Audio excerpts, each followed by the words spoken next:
آب و جارو کرده ام این خانه را، شستم با جان و دل پیمانه را. باید از حال خودت خارج شوی تا بفهمی حال این دیوانه را. قد کشیدم با تو تا باور کنم داستان پیله و پروانه را. لحظه لحظه با تو گر میگیرد عشق، کم نکنیم شعله جانانه را.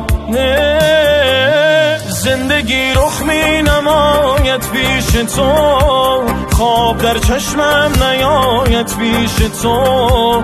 هی نگو که آخرش بد می شود، هرچه پیش آید خوش آید پیش تو.